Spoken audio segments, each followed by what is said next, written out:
Welcome to the video blog. I'm Doug Simon here at the PR News Social Media Summit with keynote speaker Ian Greenleigh. Thanks so much for being with us. Yeah, thanks for having me. Great. Now, you recently published a new book, and it's about how you get in through the side door in social media communications. You've done that quite well in your own professional career. Why don't you share some of those tips with us? Yeah, so the side door is all about finding ways to access people that you can't ordinarily do through traditional media. And social media is ripe with these opportunities. For example, in the keynote I was talking about, one of the interesting ways, it's a little bit brazen, but to get on a corporate leader's radar is to disagree with them in public. Shoot a tweet to them or blog about it, how you disagree, here's why, and of course do so respectfully. But in B2B, that's a really powerful thing because it's going to get on their radar because they're not used to hearing dissent at that level. Also, Facebook ads and LinkedIn ads are really powerful, especially for job seekers. I find that it makes most sense to advertise the fact that you're available to work or that you're interested in a specific company, and then link that to a page on your blog or website, or just create a Tumblr or something that is social proof that you know what you're doing. So include, your portfolio if you're in design or creating anything, include your press clippings if you're in PR, whatever it is. Demonstrate that, and then have a strong call to action that asks the people that are looking at that stuff to get in touch with whoever's the hiring manager for the position you're looking at. Yeah, and what's interesting about that is it addresses the point that it's really the content is king. You've got some side doors to get your content in front of key decision makers and get it referred, but the key is when they press on that link, you got to deliver the goods. Yeah, you got to tell them exactly what to do, how they can help you, or else most people won't do it. They're too busy. And 99% of the time, the way that you want them to help you is super simple and easy to communicate. Say, email your CEO like I did with one of the publications I was trying to write for, took out an ad saying, hey, everyone at this company, look at my writing and email your editor-in-chief and let them know that I'm a good writer and that they should consider me.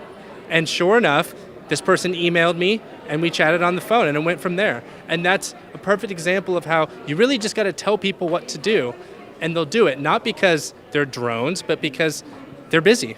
Now, taking your advice, I need to disagree with you, right? Because that's not respectful. Yes. Now, if you tell people to do something, they will do that. I'm guessing you might not have children if you're making that summit, but also that can go through employees and other people. How do you get people on board with what you're trying to accomplish? It's all about the story that you tell. If you're this kind of unsympathetic job seeker and it's all about how great you are and it's almost like you don't need this anymore, or if you've got this great product and you're not humble about it and you are just kind of posturing, people pick up on that really easily. So if you are an accessible, interesting, humanistic company, if you are an authentic person, people will want to help you. And when the time comes that you ask for their help in a simple way, like emailing their CEO, they're going to do it.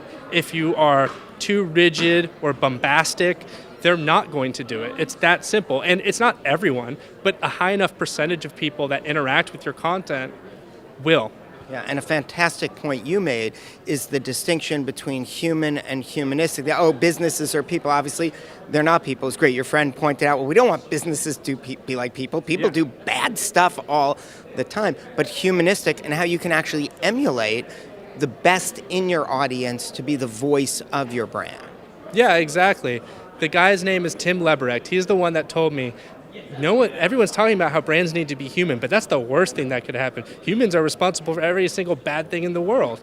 So, yes, okay, let's mediate that and say humanistic. Emulate the best of humanity, the best of your audience. And you can actually measure this. I told an example of when companies use the language that people are reviewing, that they're using in positive reviews of their products, when they use that same language and those language patterns in their press releases and product announcements and advertising and product descriptions, engagement rates, and all the good indicators go up. And I think that's a really powerful example of just trying to be like the people you're trying to sell to.